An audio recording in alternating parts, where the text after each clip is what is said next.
Thank God for digital art. Thank God for digital art indeed, my brother. Yep. I can only imagine how hard Milt Kahl and other old Disney animators had to work since they did almost everything traditionally, which Don't remind me, dude. So what we are reacting to, Mohammed Agbadi, I guess how you pronounce his last name. If I pronounced that wrong, I apologize. I think we've reacted to him before in the past, but we'll go ahead and put this on. Oh, it looks like there's new Sam art, so we're going to react to him afterwards as well. We'll put that on the queue here. There'll be links to these videos down below, and I'll just be drawing while I have this playing. So definitely give them a follow and everything. Check their videos out. All right. this popular animation studio has been breaking the backs of its artists, making them work insane hours with barely no sleep, insufficient pay for all their efforts, and working insane deadlines. Hold on, I'm sorry. Oh my god, I'm sorry. I pressed the wrong fucking. I pressed the button thinking I was pressing the right button. Hold on. That one. That's what I wanted. Jesus Christ. I'm sorry.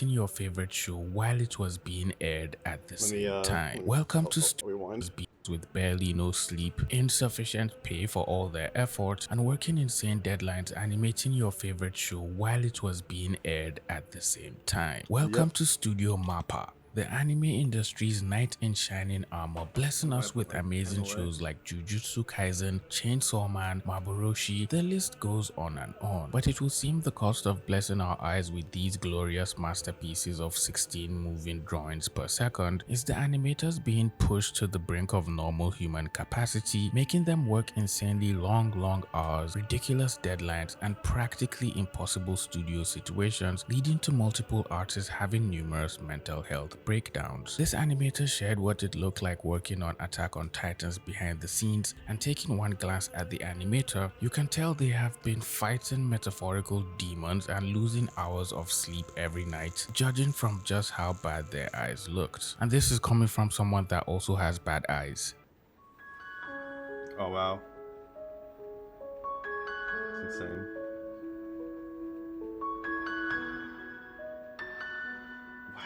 Fuck that, dude. The bags under his eyes.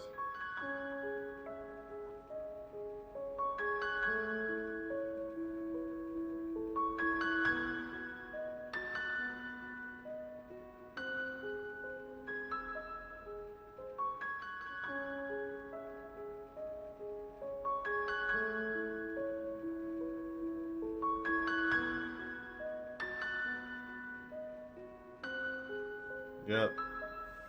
I feel that. Working on my game.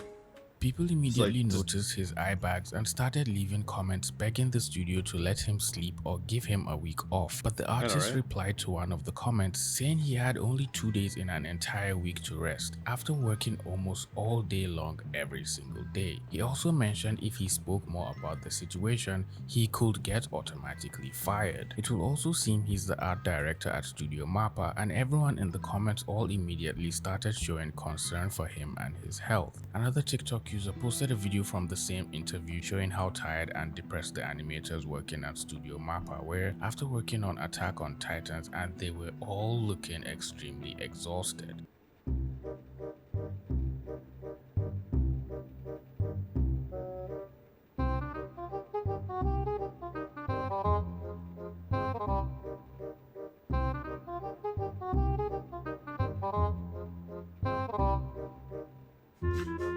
Some have like neck pillows and shit.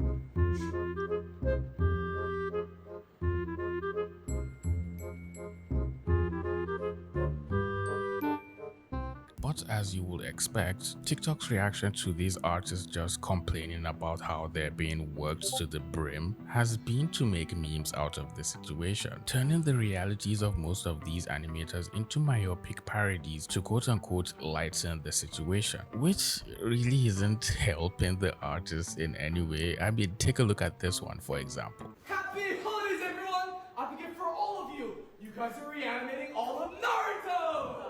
Oh I can't do no. this anymore. I'm going on strike. Oh, you're going on strike? Why don't you ask your wife what she thinks about that? What'd you do to her? Does anybody else want to go on strike? Awesome, guys. We'll keep up with the great work, okay? Guess what? We just And they're in the bathroom too. It's like they're in their room. Oh, come on, guys. What's with attitude? Hey, how's this 5,000 frames going? Can I get paid? I don't think it's. Hey, how's Vinland Saga Season 2? I will go ahead and say that. I get where Mohammed's coming from, but how like, oh, it's not. This probably isn't great. He's probably what he's gonna say is that this isn't good, this isn't funny, whatever. But it's a little funny. I mean, this I don't feel is offensive. I could see it, but personally, I don't find it. If anything, they're just trying to make light of a situation. Which, yeah, this situation sucks, but it's not that big of a deal. You know, if anything, it's yeah, you're making light of a bad situation, but you're also like bringing attention to it as well. I kind of feel too. But I don't know. That's just me. What do I know? What do I know? Going. Of course not. Hey, how's Attack on Titan Season 4 Part 3 going? Now don't get me wrong, there isn't anything inherently bad with making humorous jokes about the situation, but these jokes are made at the expense of the artists and animators, and nothing is being done to change their day-to-day experience working at Studio Mappa, or at least reduce their workload so they could sleep and properly rest their body. Well, okay, yeah, there's the thing. I don't think that nothing's being done, but that wasn't really the intention. I don't think that was the intention of the videos. I think they're just legit just finding they found a way to make light and make some jokes about it out of a shitty situation. But their goal wasn't to stop it, you know? It'd be cool. What are you watching, reacting to? I am reacting to Mohammed oh my god, I forgot his name again. I'm stupid. Agbadi. And he's talking about how there's an animation studio in Japan called it's like Studio Mappa, and how there's people on TikTok who are just kind of joking about it. And so what he's basically saying is, oh yeah, it's fine to make jokes about it, but I mean, in all seriousness, nothing's being done. So he's kind of like, I don't know, he's kind of like half saying that's okay and half saying it's not okay. And I'm saying that's like, I get where it can't be okay, but at the same time, like, a way I look at it is that it isn't doing any harm. And I think his point of, well, nothing's being done to really fix the situation, and this isn't really helping. It's like, no, that's not the point of the video. The point of the video was just to be funny. But no, you're good. Yeah, we're still towards the beginning of the video. We're only 4 minutes in. So he was, I mean, I can rewind too, because it's kind of, what was being shown was, I'll show this part, because this is kind of one of the studio heads, or whatever those, like, lead animators here. Let's see. They have been fighting metaphorical demons and losing hours of sleep every night, judging from just how bad their eyes looked. And this is coming from someone that also has bad eyes. Look at his eyes, like the bags under his eyes.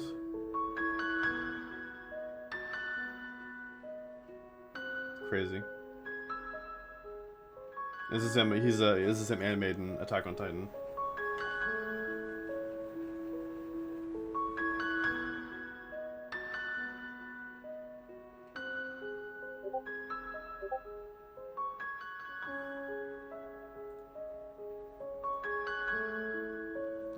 It's crazy, honestly. Let me fast forward back to reduce their workload so they could sleep and properly. it's back up. There isn't anything inherently bad with making humorous jokes about the situation, but these jokes are made at the expense of the artists and animators, and nothing is being done to change their day-to-day experience working at Studio Mappa, or at least reduce their workload so they could sleep and properly rest their bodies after working so much. Just scrolling through the hashtag Mappa animators will bless your eyes with many memes of the Mappa situation, all showing the artists in gruesome situations as the butt of the joke. Life of the animators working in the studio have apparently become every meme's plot point at the end of every video. It will seem Studio Mappa itself released a new show that follows the life of an animator working in the studio, which also had a lot of people on TikTok questioning the welfare of Studio Mappa animators, calling the show a disguised cry for help by the artists. Mappa making their animators animate their own torture. That's crazy. This is gonna be the most depressing anime ever. Imagine animating your workday. While it hasn't been directly confirmed if the show is based on an actual animator's life, it does explore quite a lot of themes from the animation industry and references the different experiences of artists and animators working directly in the animation industry. But Mappa wasn't always known as the studio suffocating its artists with exhaustion and overworking them to the core. Actually, it started off as a rather safe haven. Studio Mappa was founded in 2011 by Masao Maruyama, a well-known figure in the anime world and a co-founder of popular animation studio Madhouse. He later left Madhouse and decided to start his own animation studio, MAPPA, which stands for Maruyama Animation Produce Project Association, which is rather a lot to say out loud, so MAPPA is just fine.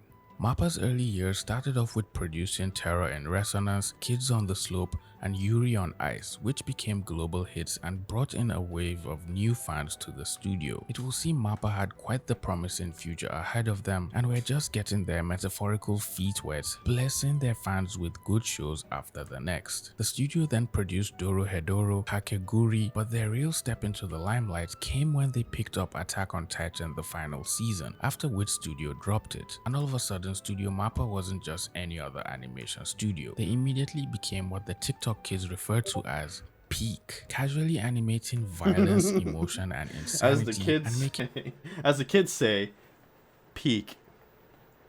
Funny that I was thinking of that manga about creating manga earlier today. Oh, were you? Nice. I should record. I forgot to hit record on this. Oh well, whatever. I'll just get the highlight off the bod.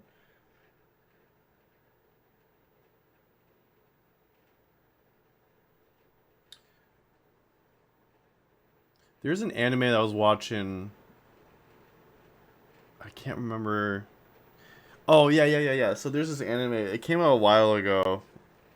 A good minute ago. I don't know when exactly, but it was an anime that I just kind of randomly found and I wanted to check it out. And so me and Kato were watching it. And it's about what's like fuck, what was it? The Angel and hold on. It's anime about an angel.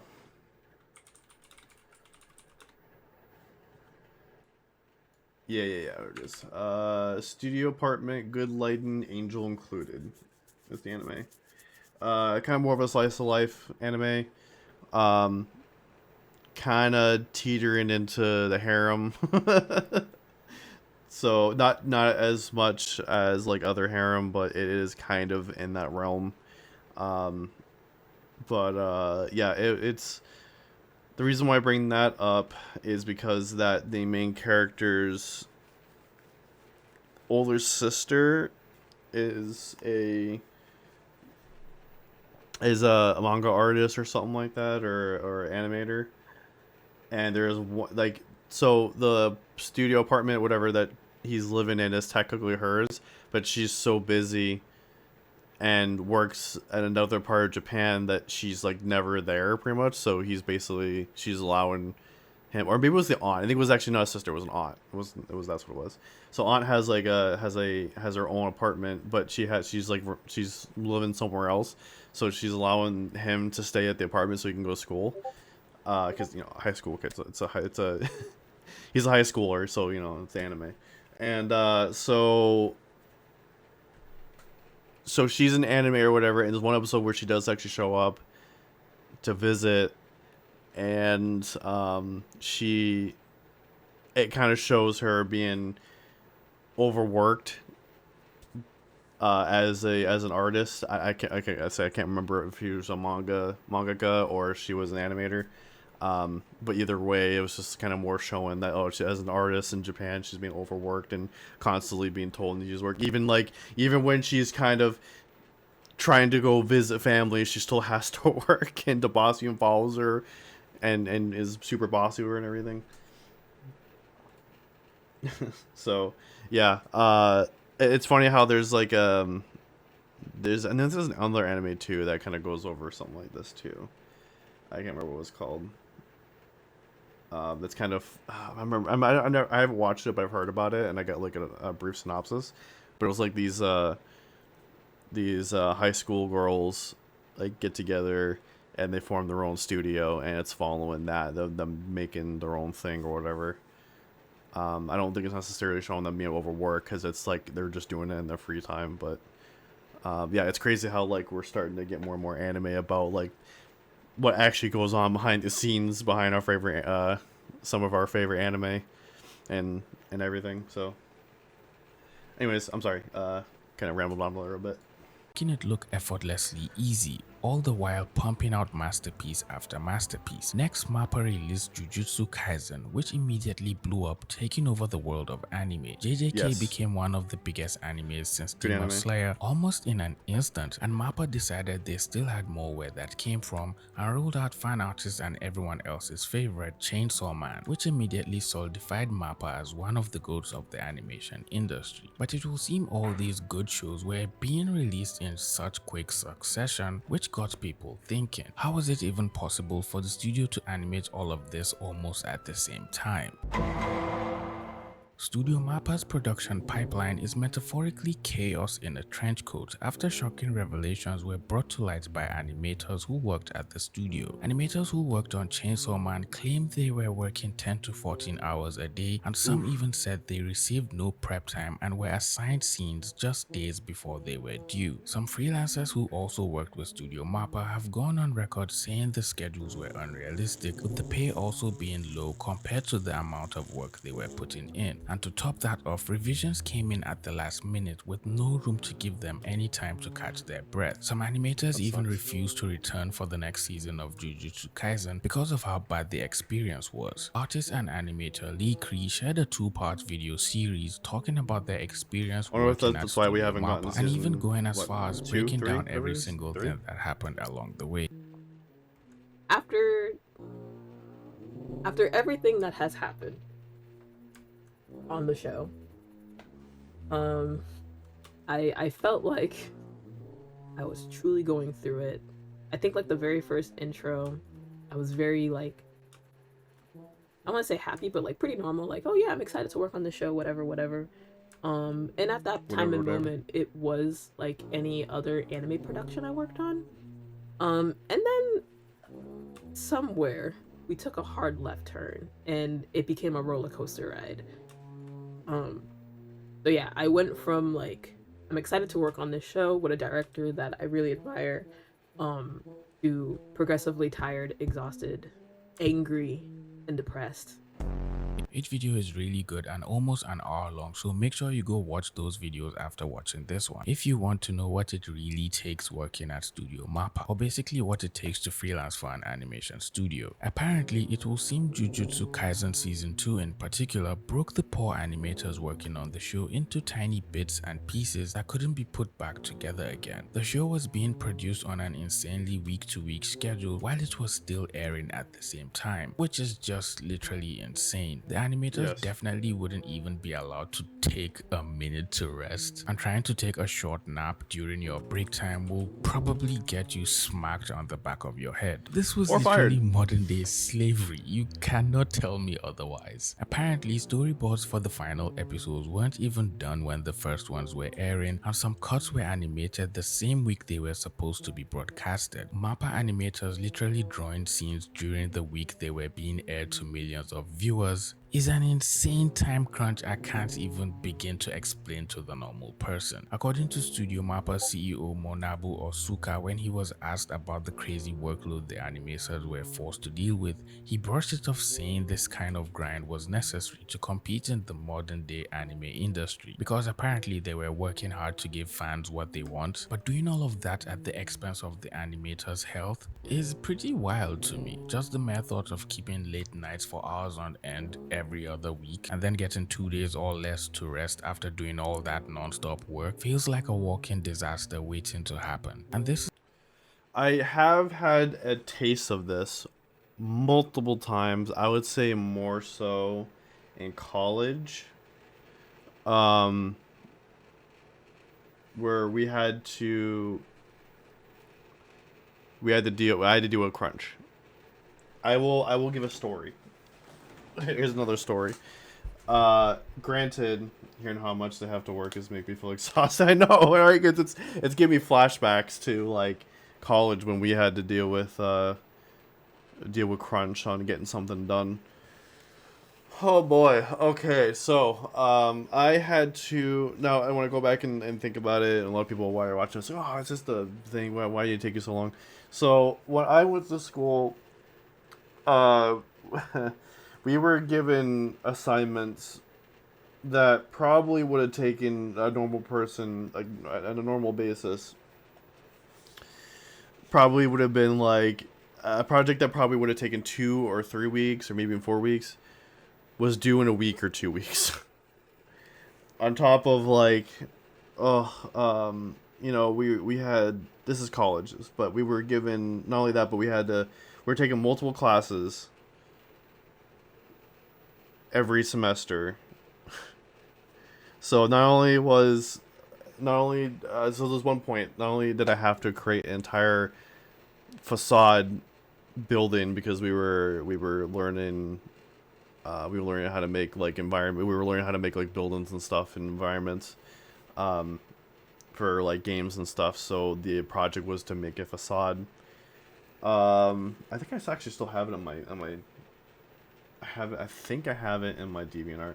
But so I think I was literally given a week to get that done. I'm pretty sure it was a week, but I had 5 other homework assignments that were also due that same week, or I had to start in one that was probably due 2 weeks, whatever. So basically, I got to the point where and then on top of that, on top of only getting that much time, I also had to work. I had a part-time job on top of being a full-time college student, and so I literally, I could not like get a proper way of working on that project on top of everything else I had to do. I could not schedule it out properly. So I had to put it off until like the very last minute, and I had to pull an all-nighter just to get it done and turned in. And by the time I get it done, it was literally like class was starting like in an hour. So I literally just like, and I had to drive to get to class too. I wasn't I wasn't like living on campus or anything or living nearby. I was like living like an hour away from school with my parents. So I basically just turned it in and I was like, fuck it, I'm not going to class. I turned it in and I went to sleep. So yeah, that was like, I guess I would say that was nothing compared to what these guys are doing, but that's like a small taste, and it's happened plenty of times before.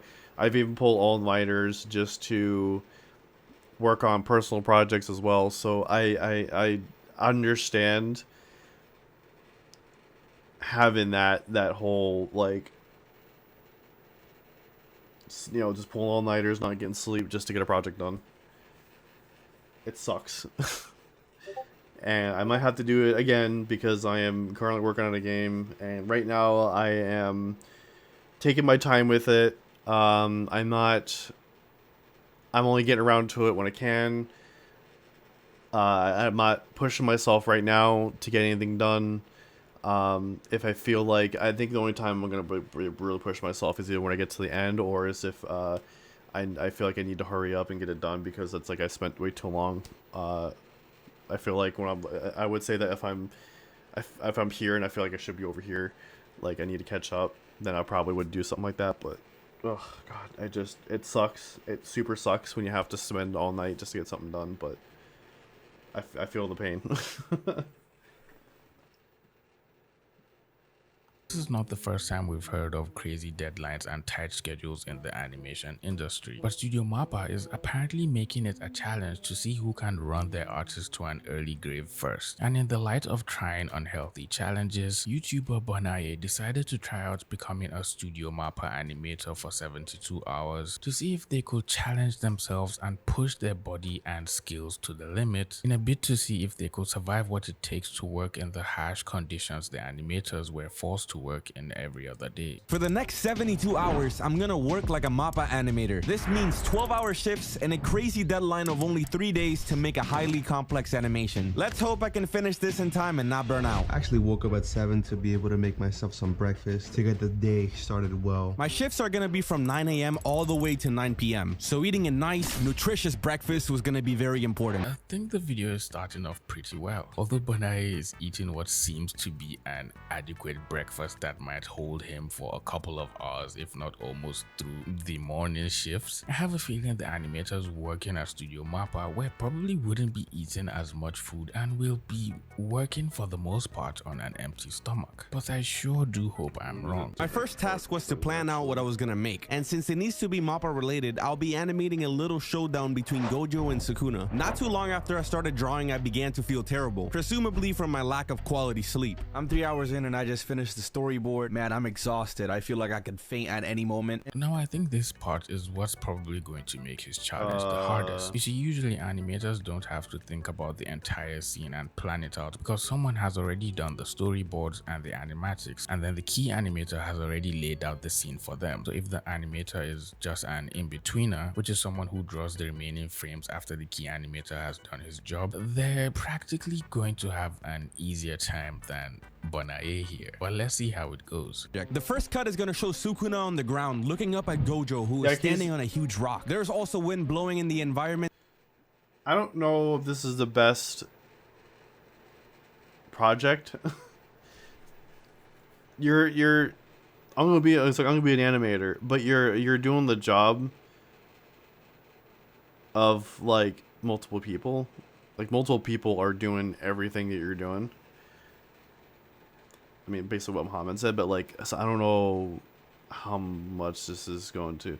Cause you're like, oh, I'm already tired, and you only spent 3 hours. Like, oh, I'm already tired. You just spent 3 hours working on a sketch, brother. Working on a bunch of sketches, like super rough sketches. Okay. To add some drama. The second cut is a shot of Sukuna's face. He's gonna transition from a serious expression to an evil smile, and the wind is still blowing on him. Pause. Cut 3 features a close-up of Gojo's face. The camera slowly zooms in as he blinks and hair blows in the wind. Cut 4 will show fire igniting from Sukuna's hand. Then in cut 5, Sukuna is gonna raise his hands to start charging up for an attack. Cut 6 has a crazy camera zoom and rotation shot up to Gojo, revealing that he's charging. I feel like the way to do that is to have a group of people do the other stuff and then work on animating that instead of work on everything. Yes. So I'm not saying that what he's doing right now is bad. Like if you were like solo animating out or solo dev like me, solo dev, where you're basically doing everything, it's fine. You know, people do it. It's just if you're already kind of worn out after just 3 hours, yeah, I think there might be a problem here. That's just me. Charging up his purple attack. In cut 7, Sukuna is gonna pop up his head and then raise his hand with fire. Next, in cut 8, Sukuna's fire arrow attack will be revealed with the camera moving away from his face. In cut 9, Sukuna will charge up the fire arrow attack before quickly releasing it with a ton of force. And in the final cut, the camera will zoom out to show both of. But yes, it definitely is better to have a team of people. If you're gonna work on a big project like this, whether it be a game, whether it be an animation, a story, like anything like that. It is definitely better to have multiple people work on it for multiple reasons. So what he's doing is a challenge for sure, because he's basically doing the work of an entire team. But yeah, we'll like Mohammed said, let's see if it works out. So far he spent a lot of time just working on storyboarding. So of the attacks colliding with each other. All of this has to be done in only... Oh, we got an ad break. Let that go. I'll play music in the meantime.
Alright, looks like we're back.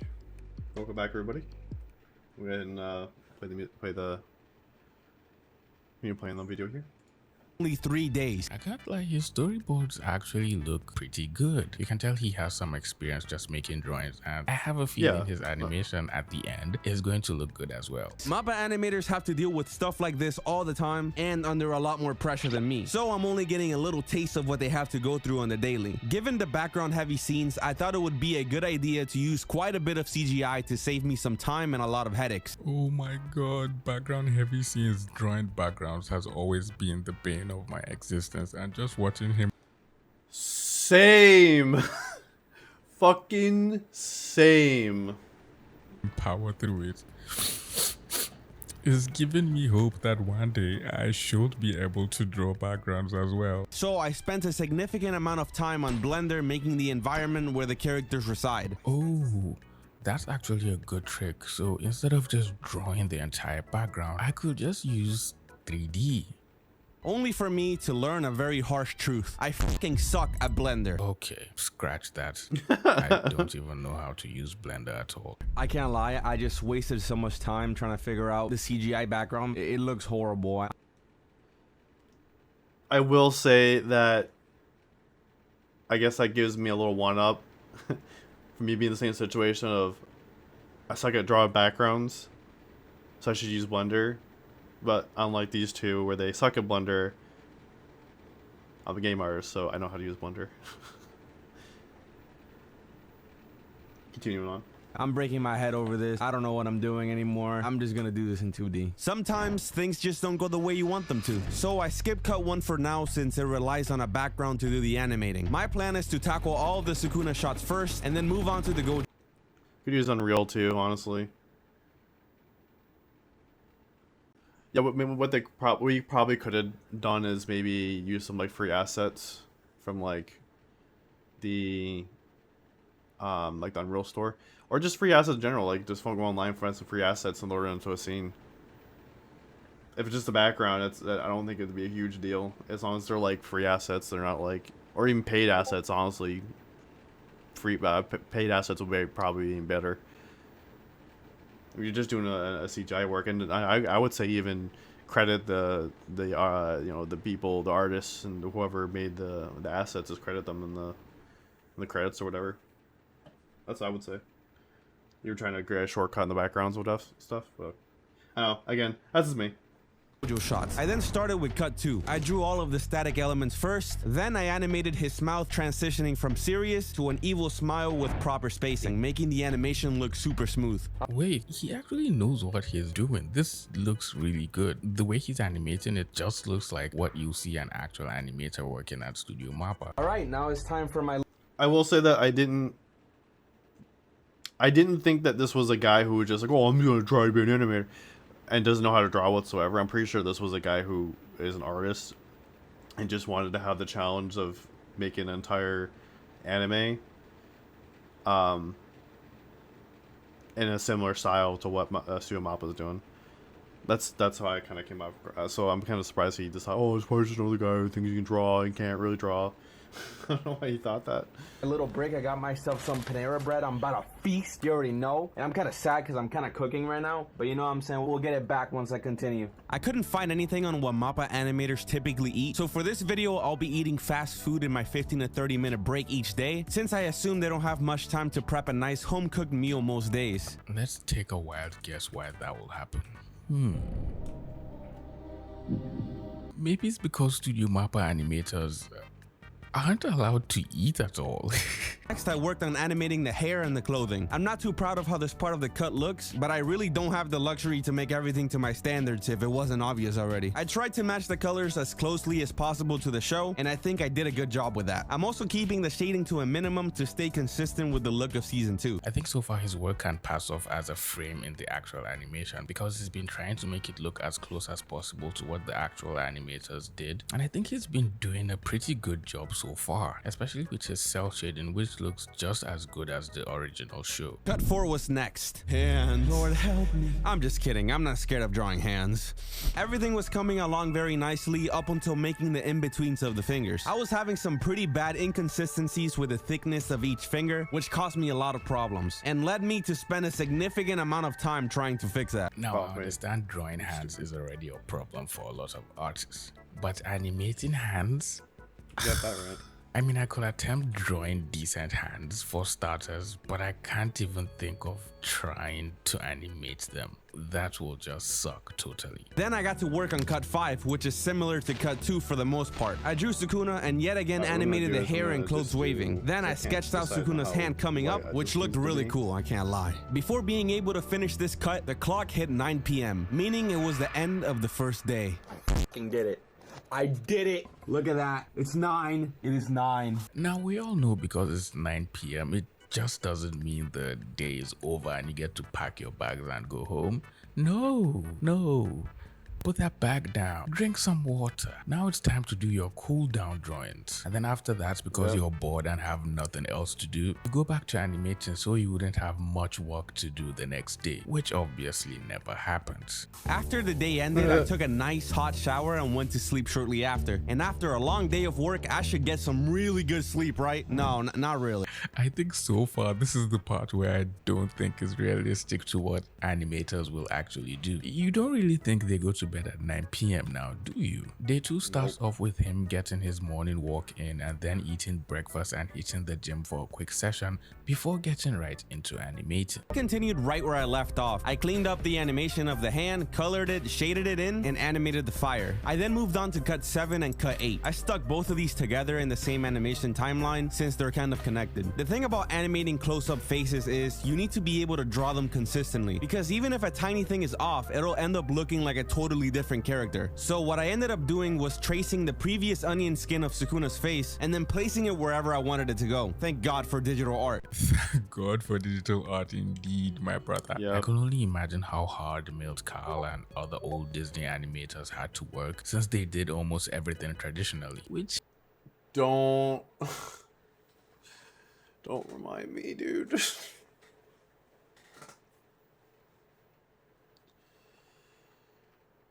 Oh man, I could not think of how it was like. Oh god, I could not just imagine rather like how tough it was to make animation back before computers, man. Oh, so much work. So much work. Yeah, the 2D animation days. Pencil and paper and then ink or paint even for like some of like the Disney films and stuff. They were inked, or even like yeah, actually no, a lot of stuff was like inked, like for like the finalized version of it. Animation cells, they were inked with paint. Hanna-Barbera cartoons, Disney cartoons, Sailor Moon, Dragon Ball Z. Those are all inked, painted too. The special hole punch. Yep, buddy. I remember messing with those in college. I don't miss it. Which maybe explains why it looks so much better. I also made sure the hair animation follows the movement of his head so that it flows more naturally. Animating the camera movement for cut 8 turned out to be pretty hard to do, especially getting the foreshortening to look right. I then animated the hand coming in, which is going to be completed once I add the fire to it. I envisioned this cut being a lot smoother, but obviously with the time crunch, my vision for the sequence wasn't going to be fully realized. Welcome to the life of an animator, my boy. Yep. But so far you're doing really good.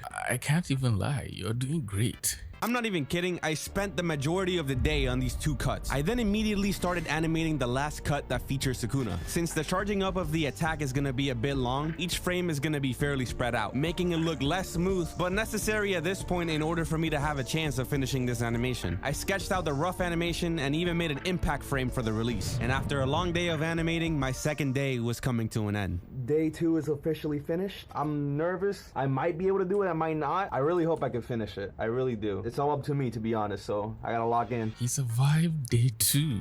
Congratulations. I think he made quite some progress between day 1 and day 2, but let's see if he can pull it off in day 3. The more I drew, the more depressed I grew. Ooh, bars. It was truly starting to look hopeless. This is so sad. I actually have like no time to make this good. Like everything is so off. There's nothing I can do, man. This is actually so sad. 3 p.m. eventually came around, meaning that it was lunch break time. For my last meal, I got myself some Chipotle. Let's see if they actually hook me up. When you order Chipotle online, they barely give you any food, but it looks like pretty good, not bad. I then went on to do the cleanup, which took a lot of time, but this workload and this annoying due date was also starting to take my soul. This is so much work, man. This is so much work, and to think this is like a fraction of what MAPPA animators go through every single day, and I'm already like ready to finish this and never look back and just be done with this. But this is some people's job. Like, it's actually insane. I have no idea how they do it every single day. I'm struggling just like trying to finish this one animation, and like, yeah, I have a due date, but like I don't have the pressure to do it because I don't have a contract with like a company and whatnot. Also, I'm doing this at the comfort of my own home. The fact that there's such low pay in the Japanese anime industry, I would find it very difficult to keep myself all together. And this is so true. You have all our respect for doing this all by yourself, because it's fucking hard, man. It's hard work. I went 15 minutes overtime, but after 36 hours of work in only 3 days, this is the final product. Only 16 seconds of animation. Wow, that looks so good, man. And that was only 16 seconds of animation, which took almost an eternity. This is what these animators literally have to live with every single day for years. Trust me when I tell you this. It is really do good not for want something to you be got in their done shoes. I think this is a really good video from Bonet, in which just a few gives days, us I a would say. glimpse into what it will be like working tight deadlines and insane schedules for an animation studio like MAPPA. And while this definitely was needs to be merely cleaned a up more, for challenge sure. for a It's a few lot days, cleaning these up needs to be done animators to really do get live it like to this look for months like on anime, end, but if not years. And I it's a feel good like start some for of the sure. pressure these studios put on their Really start for animators sure. is because of fans and consumers like us who put unnecessary pressure on studios, demanding them to release shows in quick succession just because we enjoy them so much and can't wait for another season. And then when they fail to meet these unrealistic deadlines, we clown the studios at attempts at even trying. To be honest, I think MAPPA needs to chill and say no to projects to give their animators more time, and also to make it a deal to pay them better for all the hard work they've been putting in for years. And while Studio MAPPA has created some of the most stunning, emotional, and jaw-dropping anime in history, this was only made possible by people who paid for it with their blood, sweat, and sleepless nights on end without hoping for this to change in the foreseeable future. So the next time you see a MAPPA masterpiece across your For You page, remember the anime is fire because the team is literally on fire too. And maybe we all should stop fanning the flames and finally start asking the right questions. Well, it looks like you made it to the end of this video. If you enjoyed this video, please leave it a like, share the video with a friend who enjoys JJK just as much as we do, and subscribe to the channel if you're new here. With all that being said, I'll see all you pretty penguins in the next video. Bye. Alright, great video. Definitely go ahead and check him out. Links in the description below. Let's move on to the next video, which is going to be a Sam Does Art video. We like Sam Does Art here. This one is going to be a Raiden TikTok art tutorial. So this is a series. This is like his 13th video. So definitely check out the ones before this. But this is going to be a shorter video than the last one. But yeah, let's go ahead and check it out. Give me your most unhinged art hacks for improving. Watch furry art, especially corn. They're masters at anatomy and dynamic poses. Yeah, that's enough. Okay. What? Hello? What are you doing, man? Well, you don't just sit there. Come join me. Let's watch some TikToks together. Let's lose some brain cells, lose some sanity together. Have you ever struggled adding foreshortening into your drawing? If so, I can help you. Foreshortening is just another rule of perspective, and the rule that it falls into is the rule of the vanishing point. What the vanishing point does is that it shows the idea of depth and distance. How? By giving you a trajectory of the object's height from being pretty close to pretty far away. And cool thing is you could control the level of foreshortening by increasing the trajectory's height, making the object seem bigger when it is close and smaller when it is far. Let's try and add foreshortening into this guy's right arm. Good. Instead of drawing his hands as parallel lines, you want those lines to point towards one another. Then add the front side of the box and later draw the side view of his arms onto the side area of the box, making sure the upper area of the arm and the forearm can fit in that side view. Now last step is to add the front side of his hands onto the front side of the box. And voila.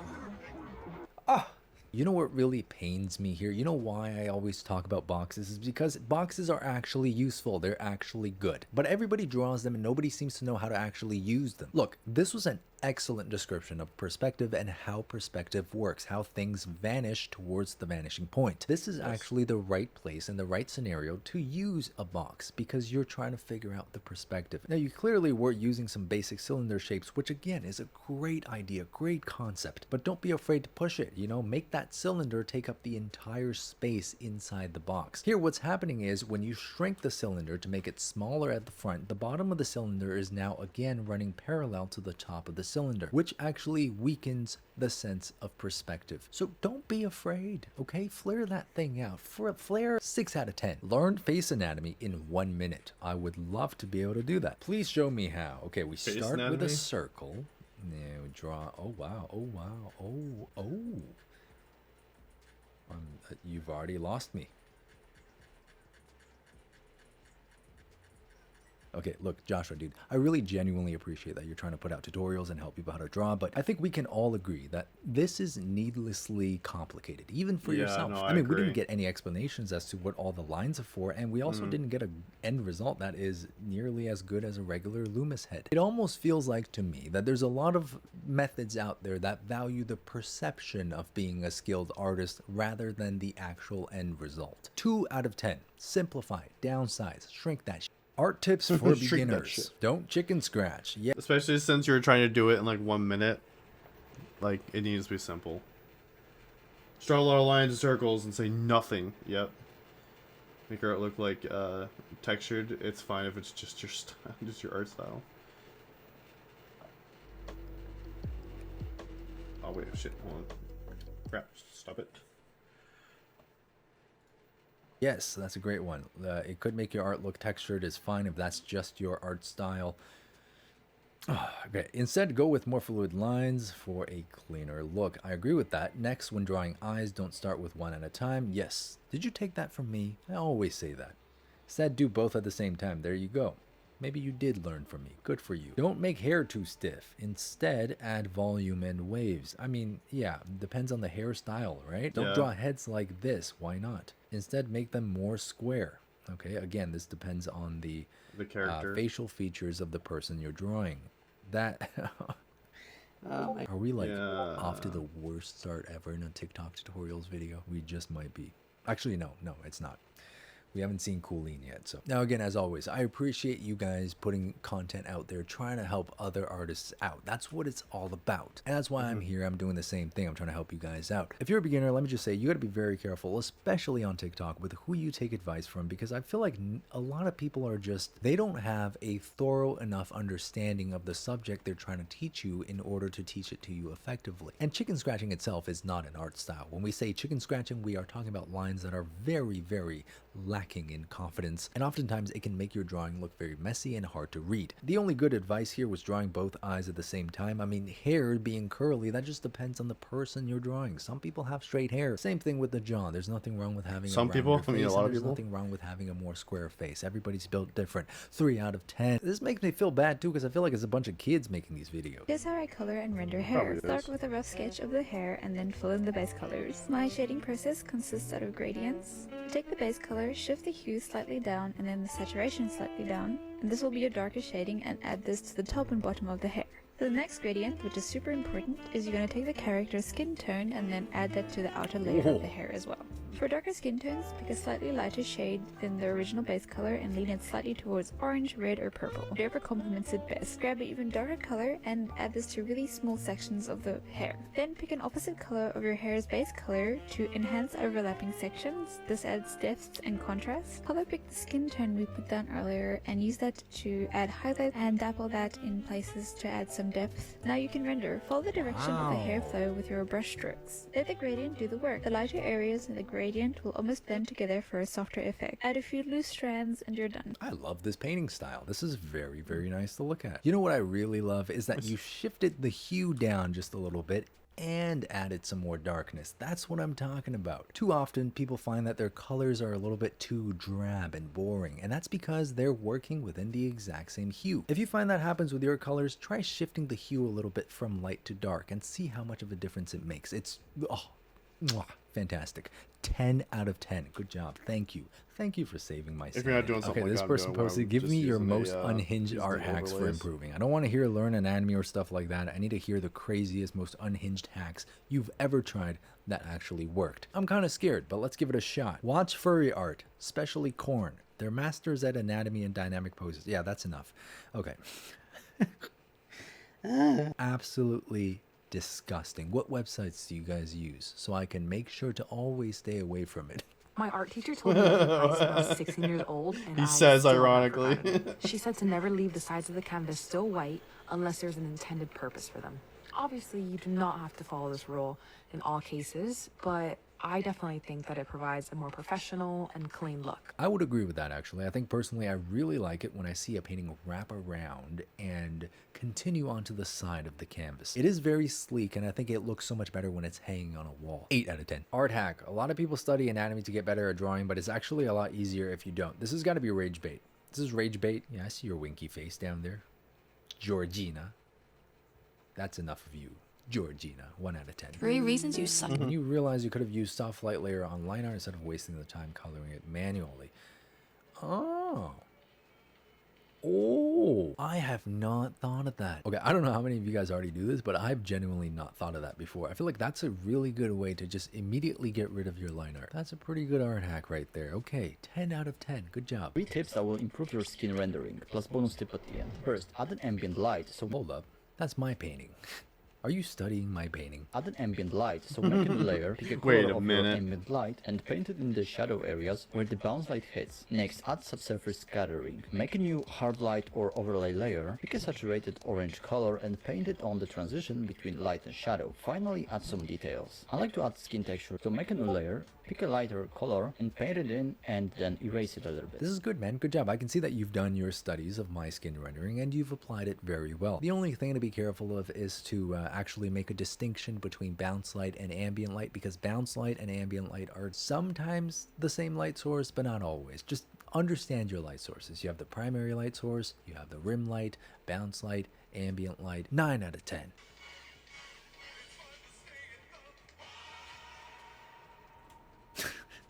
Look, I'm sure we all run into this issue. If you guys ever find that your drawings just look completely off and nothing like what you imagined, go find a reference immediately, okay? Try to find a reference that really closely resembles what you are picturing in your head. It's gonna help you so much. Don't just raw dog it, okay? Go seek help. Why do artists do this when they color their art? One reason is to prevent gaps. You might miss some spots if you color with a light color against a white background. This is important for artists who prefer a clean finish to their art. The tip is to choose an easily visible color, and then after that, readjust the color to your character's main color so that... Hey, that's what I'm doing.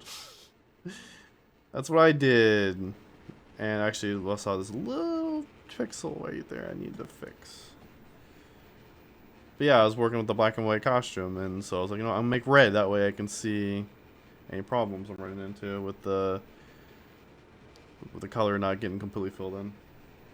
your coloring work takes less time. For example, if I find that the majority of the drawing will consist of the dress, I'd readjust the color of the base according to it, and then proceed to color the other parts. I don't think my brain was following the last half, but I do this too. I apply a single solid color for the base of all of my drawings. I prefer to work on a solid background so that I can apply a clipping mask and have the ability to basically do anything I want within this shape and color without worrying about going outside of the outlines. 7 out of 10. A lot of drawing books might tell you that this is wrong and this is correct, because on this one it's even on both sides, so it's symmetrical, and on this one it's uneven, so it's asymmetrical. But there are times where you might want to draw somebody who looks stiff, like if they're standing at attention or they're in shock, versus someone who's relaxed. So use asymmetry to decide how you want your character to feel. That is definitely a good tip, you know, and you should be aware of the kind of feelings that you're trying to communicate with the poses of your characters. 10 out of 10. Good job. Why do so many artists only draw women? And then they come back and complain about how they can't draw men, even though they haven't drawn a man in like 10 years. Anyway, I really like drawing men, so I'm like the opposite of them. I guess we balance each other out. I mean, I've always heard the opposite. It's always men was the easiest to draw, and then women were the hardest. And it is. Oh, I'm sorry. I think I missed your message. Yeah, I did the same thing when I was doing digital art. Oh, with the whole the solid background of like a different color. You said it yourself. You like drawing men, so you draw men more. And some of us like drawing women, so we draw women more. Believe it or not, there are artists out there who like drawing landscapes. So that's all they do. Don't think too hard on it. It's literally just preference. Abs tutorial. Let's go. Draw this kind of rectangular shape and divide the dough in 8 bumps. First, use your darkest color to define the left or right side, depending on the light. Then add an in-between color. Use the same colors for the muscles around. The challenge here is to shape your butts. Keep it organic. Here is a quick sum up. If you put highlights, keep them soft, not too light. Work on the colors, then on the shape plus its skin, so avoid hard edges. Make them buns pop girly. Now this person said to not use any hard edges, but you could use hard edges depending on the lighting scenario and whether or not you have cast shadows on the apps. So my suggestion is don't go in without a reference and always observe the reference. 8 out of 10. POV, you have no drawing skills, so you just, what is that? What is... So you're... What is... Dude! So he's taking... That's freaking cool. sick, man. And you're in Ontario too? I'm so sorry. This is so unfortunate. I'm sorry. Ontario just might be the butthole of the world. 10 out of 10 though. Good job. Digital artist Zhang is a great example of the visual appeal of desaturated palettes. Looking at Zhang's work, many of their paintings primarily use pastels. Since they tend to use a more desaturated palette, their pieces are very pleasing on the eyes, and none of the colors feel in your face. Oh my Although they God. often use strong color schemes in their work, they don't have to. This is because pastels are desaturated, and the more desaturated the color, the more easily it will work with other desaturated colors. True. This is due to colors naturally working better with other colors colors close to them on the color wheel. So desaturated colors being more toward the center of the color wheel means that you can use a wide variety of colors without having to worry much about cohesion. Using a desaturated palette or following a strong color scheme are both two approaches to creating better color cohesion and are often done separately. However, Zhang combines the two, which works to amplify the visual appeal of their art. Jesus, this guy's work is beautiful, man. How is this? It really wow, is. What the? Like, seriously, look at this. This is insane, guys. You know what really pains me nowadays is I see a lot of AI ripping off of the art style of a lot of these artists as well. That is incredible. And this is also a fantastic video explaining the more desaturated art style. So you're going to get a 10 out of 10. Fantastic breakdown. Let's end it right there on a high note. Hopefully you guys enjoyed watching this video and hopefully you guys learned something new from it. If you guys want to see art tutorials every month, check out my Patreon. I love and appreciate you guys so very much. Subscribe and I'll see you guys on the next video. Oh, I'm so hungry. I'm so hungry. Oh, what should I eat? Ramen. Chicken. On the microphone, that works too. All right, go follow. A pizza, yeah. Eat a pizza. All right, I'm gonna follow Samdoesarts again. Links in the description. Ooh, tips and tricks on how to do digital art faster. I've been wanting to watch this, so let's watch this. This is another really good artist, content creator. This is Pikat. I think that's how you pronounce her name. I've seen a few of her videos. She's good. Again, link in the description. Let's get it. Do you feel like you draw too slow or that digital art takes too long? Me too. I've always been a very slow artist, but over the years I've learned some tips and tricks to help speed up my digital art process. And a lot of these will work with any drawing application. I will say that so when these are my personal. When I updated my artwork, I did actually make it go faster in a way. Like I'm able to get stuff done faster. It was going faster and went back to doing. Then it went back to kind of spending just as much time as my old art. But I think those were for the pieces that I was really add more detail or there's like more characters involved. So, but like something like this, like I'm already at the shading part, and I've only been working on this for it's been almost 3 hours now, almost 4 hours actually.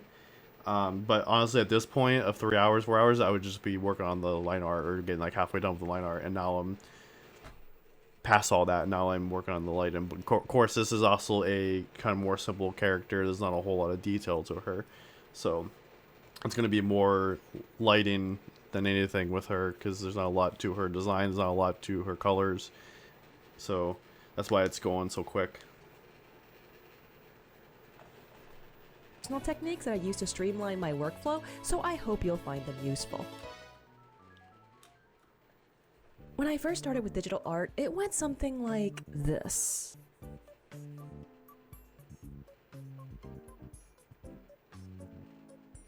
Yep.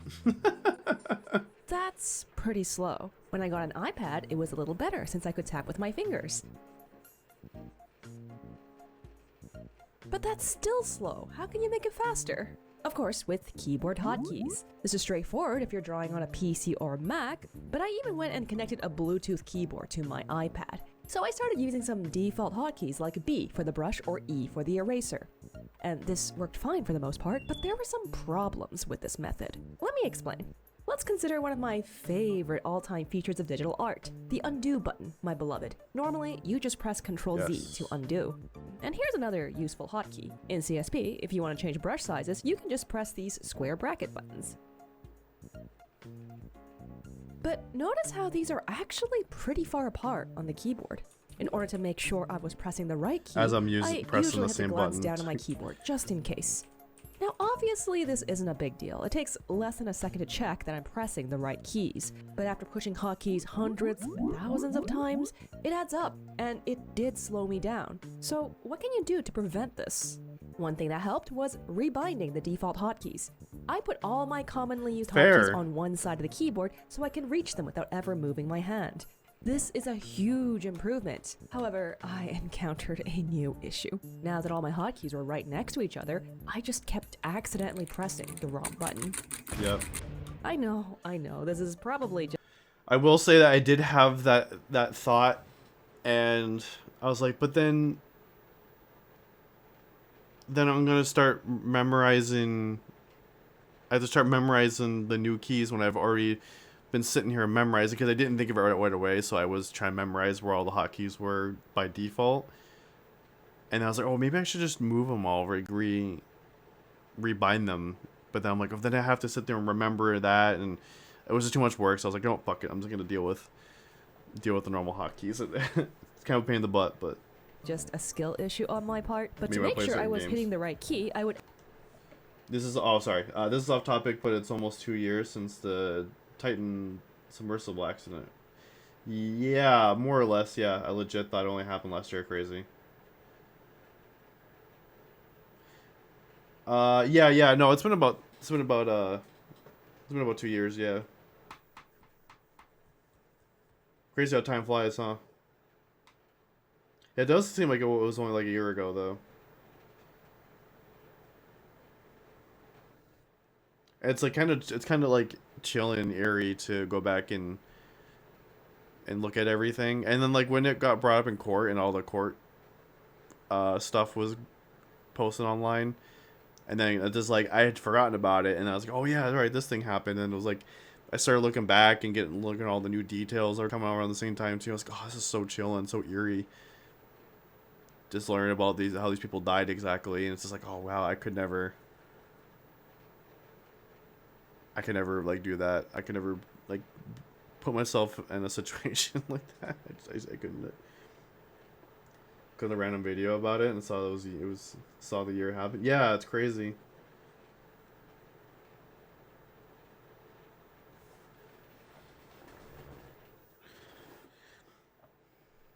Rip to them. End up glancing at the keyboard just to make sure, thereby missing the point of rebinding the hotkeys in the first place. I ended up buying a tour box to solve this issue, which worked pretty well for me. It's pretty expensive, but if you want to check it out, I left a link in the description. Anyway, if you master your hotkeys, you eventually get to the point where muscle memory takes over. You can select your tools without even having to consciously think about it. Obviously, this is very important for speed, but being able to access tools quickly is only one part of the picture. The actual tools have to work well and, importantly, feel right. How can we make sure of that?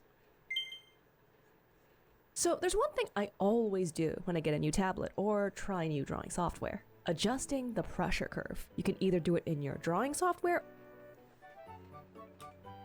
or in the tablet driver. I don't do this. I would say that's a good advice, but I don't do this because I'm usually good with the default settings. That depends on how you prefer to draw. Honestly. Some people press really, really hard. But personally, I like to draw super lightly to prevent fatigue and injury. So my pressure curve looks like this. Look, I don't even use the higher pressure levels. The best way to figure out the best curve for you is just to try it for yourself. Tweak the brush, tweak the curve, draw with the brush, and see if the brush acts how you want. If you get it to feel nice, then fantastic. Now we can select our tools quickly, and our tools are now hopefully responsive and feel great. But hang on, what kind of tools do we have at our disposal exactly? Well, of course we have digital tools of pencils, paintbrushes, and erasers. Essentially, digital versions of the traditional tools we know and love. But don't forget, in the realm of digital art, there are actually a ton more possibilities. If you make a mistake in traditional art, you often have to learn to work with it, which is of course a very valuable skill to have. But in digital art, not only can you erase or undo, you can even use the lasso tool to move or resize things. Yep. Oh, I was so happy about that. I was like, oh my god, I don't have to worry too much about mistakes anymore. Drawing into the right shape. Because and then I would like make a mistake with pencil and paper was probably the fucking worst. If I make a mistake and I have to erase it, then I have to deal with the eraser marks and the smudges. Ugh. With traditional art, coloring things in can be time consuming, but if you have the right tool, it can be as simple as one single click. And we're still just talking about default tools that are present in many drawing applications. In certain apps, you can even download custom tools that can do even more. I use Clip Studio Paint, so one of my favorite custom tools is this ice cream fill tool. Super convenient. Drawing grass? Well, you can of course draw it like this. Or, if you have the right brushes, you can do it like this. There are a ton of brushes out there, free and paid, that you can use to speed up your process. Just try exploring around. But wait a second, that sure is a lot of tools, isn't it? How do you know which is the best tool for the job? Let me tell you a secret. The best tool does not exist. You just need one that does the job well enough. There's no need to learn everything about an art app. I know I sure haven't. I still have no clue what half the tools on this bar does, and that's fine. All you really need to get started is just some kind of brush or pencil, and maybe an eraser, and that's it. As you start to become gradually more familiar, you can start exploring new features one at a time. You can learn while you're drawing and creating artwork. In my opinion, maybe that's even the best way to learn. That way you pick up features that you actually use during the process of illustrating. The new model looks great, thank you. Oh. Thank you. My pen! Oh! Ah! Where'd it go? Hey! I got it. I don't know about you guys, but I don't really have enough space in my brain to memorize tools that I'll never touch. Yeah, but anyway, isn't digital art looking so tempting right now? Isn't it so much more flexible than traditional art? But, of course, there are always downsides. Because digital art has a trap that a lot of people, including myself, fell into when we first started. So, detailed digital art is really beautiful and gorgeous, right? Doing this thing traditionally can be super challenging. You see people doing things like pulling out magnifying glasses to help work on tiny little details. But fortunately for us digital artists, all we need to do is zoom in. It's easy, it's simple. We can just zoom all the way in and clean up every single pixel we see. Yeah. Oh, wow, that's kinda time-consuming, isn't it? Now, making super detailed art is of course not inherently a bad thing.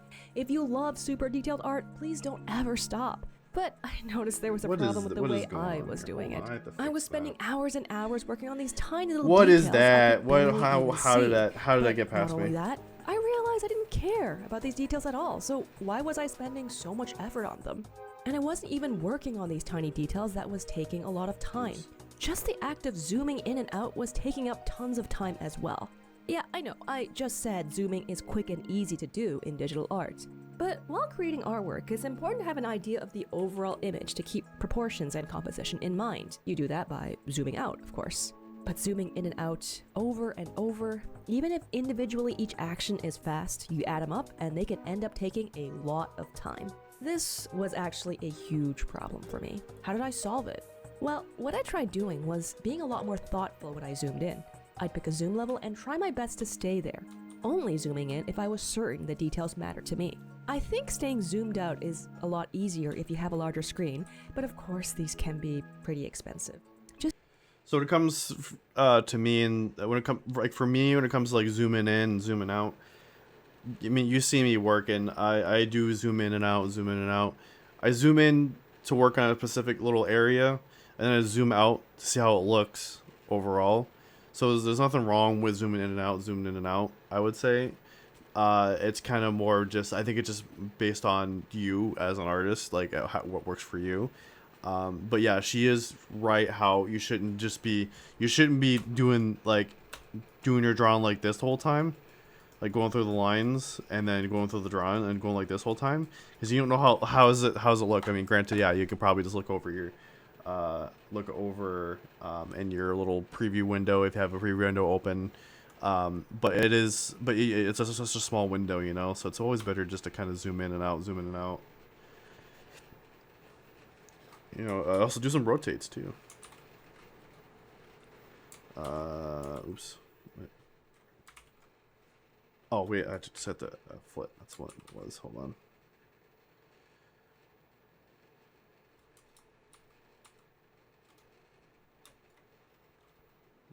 Was it Shift F? No. That's not it.